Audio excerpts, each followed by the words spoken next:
Hi everyone, as we all know, the Nintendo NX is finally going to be revealed this year, so I thought it would be interesting to go over my predictions on what exactly the NX will be, from its CPU, GPU, RAM, and what exactly makes it so different from other consoles. I also have a video on 10 launch titles I think we can expect for the Nintendo NX. Be sure to click here and watch that video after this one. Now, I know a lot of you are saying Nintendo told us that the NX is not going to be a successor of the Wii U or the 3DS, and it's going to be a third platform and support would continue on the Wii U and 3DS. And to that, I say this is half true. Remember, they said this exact same thing about the Nintendo DS, because the Game Boy Advance had only been out for a few short years and they didn't want to piss off the fans who had spent money on it.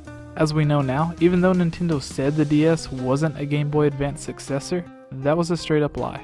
As for supporting the older consoles, well, think about it. Nintendo Wii, yes, the Wii, not the Wii U, games are still releasing for it. Remember, Pokemon Black and White 2 launched on the DS even though the more powerful 3DS had already been launched. So they continued to support the DS after the new console was out, even though the 3DS was the obvious successor. So saying something is a true successor or not a successor doesn't mean they're going to stop making games for it. On top of that, an identical situation is with the PS4 and the Xbox One. Even though they are the new, more powerful consoles, we still get games being developed and released for the old 360 and PS3 consoles, and we will probably still see games released for the next few years on these consoles. So even if Nintendo did come out and say yes, the NX is a true successor to the Wii U or the 3DS, that still doesn't mean they would stop support automatically. Companies never stop supporting a console just because the next one has come out. They always continue to support it for at least a few more years. Now, the big rumor on the NX or Nintendo Cross is that it will be a mix or cross between the handheld and home console. If any of you are familiar with the remote play feature between PlayStation 4 and the PlayStation Vita, this is a similar concept. For those of you that aren't familiar, imagine playing the next big Zelda game on your Wii U.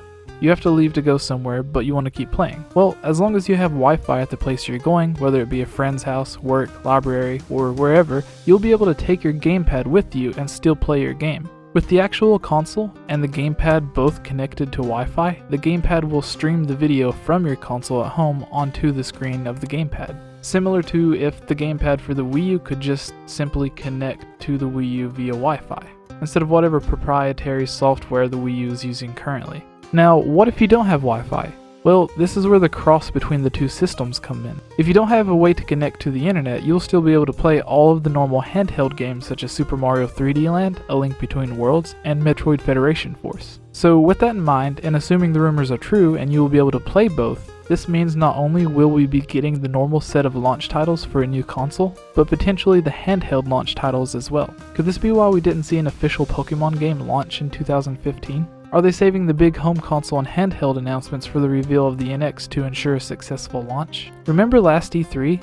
They hardly had anything to announce, and they said they were only focusing on what would be releasing in the upcoming months. I believe they did this because they really don't have anything else exciting in the works for the Wii U, and anything else they would have revealed would have been games in development for the NX, and they would want to wait to reveal those games alongside the NX to keep hype up. Now, for the system specs, I think you can expect something similar to the PS4.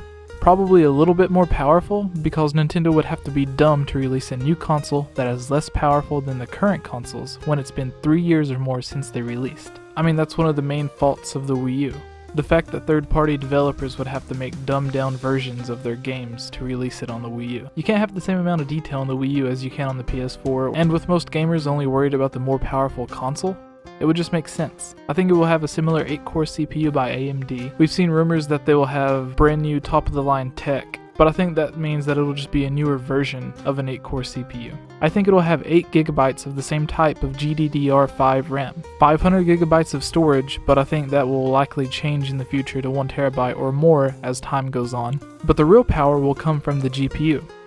The computer equivalent of the PS4 or Xbox One GPU is an R9 270X, which can be bought for around $120 if you look in the right place. I think we will get a GPU that is one step up from that, like the R9 280X or the 380X, which I found on eBay from $150 to $180. Alright guys, I want to thank all of you for watching this video, and if you're interested in more Nintendo or Zelda related videos, such as my Zelda theories, Zelda Wii U news, and my Zelda mailbags, where myself and other Zelda YouTubers like HMK, Sasizi, Commonwealth Realm, RMFH, and many others answer your Zelda questions. Please like, subscribe, and if you really want to help out, visit my Patreon page, where you can get new videos a week early, and even guest host any video that you would like on my channel. Whether it's a Zelda Wii U news video, Zelda mailbag, Zelda theory, or even one of my hour-long discussion videos with myself and some of the other YouTubers that you see collaborating with me on my channel.